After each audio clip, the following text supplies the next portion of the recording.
ये है सतलोक आश्रम शामली। जैसा कि आपको पता है कि अयोध्या में संत रामपाल जी महाराज का 30 दिन का भंडारा निशुल्क चल रहा है, जिसकी लाइव कवरेज हमने पहले भी आपको दिखाई है। और अब फिर से 19, 20, 21 का समागम होना है और इसमें भंडारे की व्यवस्था चल रही है और काफ़ी तैयारियां यहाँ चल रही हैं। 19, 20, 21 को ये 3 दिवसीय समागम होगा, जिसके विषय में थोड़ी सी जानकारी हम यहाँ के जो कार्यकर्ता हैं या सेवादार हैं उनसे लेंगे और दिखाएंगे हम आपको। ये तैयारियां जो हो रही हैं कब से चल रही हैं? ये 3 दिन पहले से चल रही हैं, 15 तारीख से।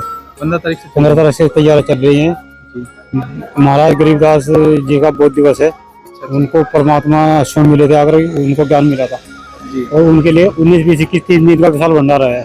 भंडारा चल रहा है, विशाल भंडारा श्री राम मंदिर अयोध्या में। तो वो भी 30 दिनों का बताया जाता है कि करीब 30 दिन चलेगा। एक तो वो व्यवस्था जहाँ लाखों लोग भंडारा कर रहे हैं निःशुल्क, और फिर उसके बाद फिर से ये समागम आ गया, तो इसकी व्यवस्था कैसे कर लेते हैं?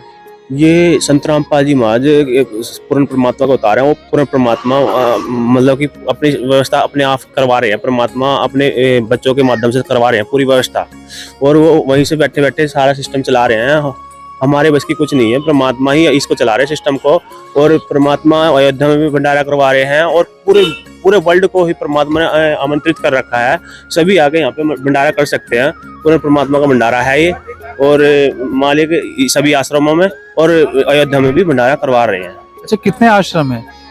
आश्रम 11 आश्रम है परमात्मा के। तो इन 11 आश्रम में कोई भी आ सकता है? हाँ जी, पूरा वर्ल्ड को आमंत्रित है। परमात्मा ने पूरे वर्ल्ड को आमंत्रित कर रखा है संत रामपाल जी महाराज ने। अच्छा, तो उसमें कोई पैसा वगैरह की कोई टोकन वगैरह थोड़ी ना? कोई डिमांड नहीं है जी पैसे की, निःशुल्क भंडारा है जी पूरे वर्ल्ड को।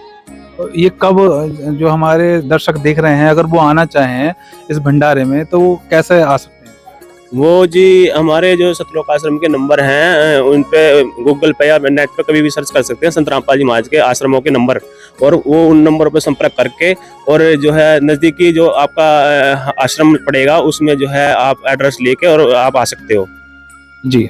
तो देखिए, बिल्कुल निःशुल्क भंडारे की व्यवस्था यहाँ पर चल रही है और 3 दिवसीय ये संत गरीबदास जी महाराज जी का बोध दिवस है। ये बता रहे हैं कि उस उपलक्ष्य में चल रहा है, ये सारी तैयारियां जोर शोर से चल रही हैं। और यहीं अंदर चल करके एक बार देखते हैं कि क्या क्या व्यवस्था हो रही है। नमस्कार सर। नमस्कार सर। सर, ये बताएं कि जैसे कि 30 दिनों से जो भंडारा चल रहा है संत रामपाल जी महाराज जी का अयोध्या में, और इसके बाद ये फिर से एक 3 दिवसीय समागम आ गया, तो इतनी बड़ी व्यवस्था कैसे हो पा रही है? देखो, ये आम जनमानस के लिए तो संभव नहीं है। ये परमात्मा स्वरूप संत रामपाल जी महाराज के सानिध्य में जो है ये संत गरीबदास जी महाराज का बोध दिवस है, जो 3 दिन का है। इसके उपलक्ष्य में हम जो है भंडारा की तैयारी चल रही है। जैसे कि अब ये 3 दिवसीय भंडारा है, लेकिन इसमें होली का पर्व भी आएगा अभी बीच में, तो फिर लोग यहाँ आएंगे या होली का पर्व मनाएंगे? जो इतने लोग यहाँ आते हैं और जो यहाँ संत रामपाल जी महाराज जी के भंडारे में आते हैं, क्या वो होली वगैरह नहीं मनाते? सर, होली से हमें कोई लाभ नहीं है।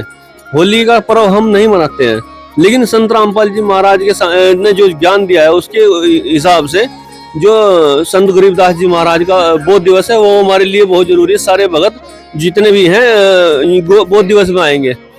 ऐसा क्यों? क्योंकि ये तो बड़ा फेस्टिवल है होली, और बुराई पर अच्छाई की जीत हुई थी। इस दिन सब यादगार के रूप में मनाते हैं, तो फिर आप क्यों नहीं मनाते? देखो, ये जो है वो एक जगत के हिसाब से, जैसे आप लोग मानते हैं इस चीज को कि भाई होली का पर्व मनाना चाहिए, लेकिन ये रूढ़िवादिता है। जो परंपराएं हमारी पिछली चली हुई आ रही हैं, ये रूढ़िवादिता हमें हटानी है, वो परंपराएं खत्म करनी है। जो कुप्रथाएं हैं, जैसे नहीं, ये कुप्रथा कैसे हुई? ये प्रथा इसलिए होगी कि माँ और भतीजा, जैसे भतीजा है और बुआ है, बुआ ने अपने भतीजे को ही होली का उसमें दहन करने के लिए, यानी कि जैसे हम भक्ति कर रहे हैं, प्रहलाद ने भी तो भक्ति की, हमें भक्ति करनी चाहिए पूर्ण परमात्मा की, जो हमारे शास्त्र प्रमाण दे रहे हैं। और हम भांग पीना, दारू पीनी और नशे करने अच्छा ही थोड़ा ना कर रहे हैं, हम बुराई कर रहे हैं। क्या संदेश देना चाहोगे समाज को? तो वो कैसे आए, मतलब यहाँ पर इसको कैसे समझे, इस ज्ञान को? देखो, संत रामपाल जी महाराज, आप कैसे समझाओगे समाज को? ये हम इसलिए ऐसे बता सकते हैं कि हमारे जो शास्त्र प्रमाण दे रहे हैं, जो 4 वेद, 6 शास्त्र, 18 पुराण, 11 उपनिषद, कुरान शरीफ, बाइबल, गुरु ग्रंथ साहिब में प्रमाणित जो ज्ञान है, ऑथेंटिक ज्ञान है, वो संत रामपाल जी महाराज दे रहे हैं। हम तो ये कहना चाहते हैं आपके चैनल के माध्यम से कि अधिक से अधिक संख्या में ज्ञान को समझें, रूढ़िवादिता और जो परंपराएं हम जो पहले से ढोते आ रहे हैं उनको खत्म करके जो सतभक्ति है उसे करनी है। चलिए हम यहाँ 3 दिन का जो भंडारा है ये इसकी महा कवरेज आपको दिखाएंगे लगातार, और क्या क्या इसमें तैयारियां रहेंगी इनकी, और वो भी आज दिखाएंगे और आगे भी दिखाएंगे। लगातार 3 दिन हम रहेंगे और इस पूरी कवरेज पर हमारी नजर बनी रहेगी, तो देखते रहिए बसंत दर्पण न्यूज। देखिए यहाँ पर भी एक प्रदर्शनी लगाई गई है और इसके नीचे लिखा हुआ है कि विश्व के मुक्तिदाता संत रामपाल जी महाराज। 21 मार्च तक ये भंडारा चलेगा जो समागम है, और वो इसी पंडाल में सत्संग की व्यवस्था की गई है, आगे भंडारे की व्यवस्था है। और इधर मेरे लेफ्ट हैंड पर जो है प्रदर्शनी स्थल बना हुआ है और इसकी तैयारियां चल रही हैं, यानी खुलेगा 19 से 21 तक इसकी तैयारियां हैं जो आज से ही चल रही हैं। लगातार रात भर तैयारियां चलेंगी, तो हम लगातार आपको इस खबर पर बने हुए हैं और दिखाते रहेंगे संत रामपाल जी महाराज जी के इस पूरे समागम के बारे में। सतलोक आश्रम शामली है ये।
पार पार गति तेरी कित उतरी जलधारा के सो आया।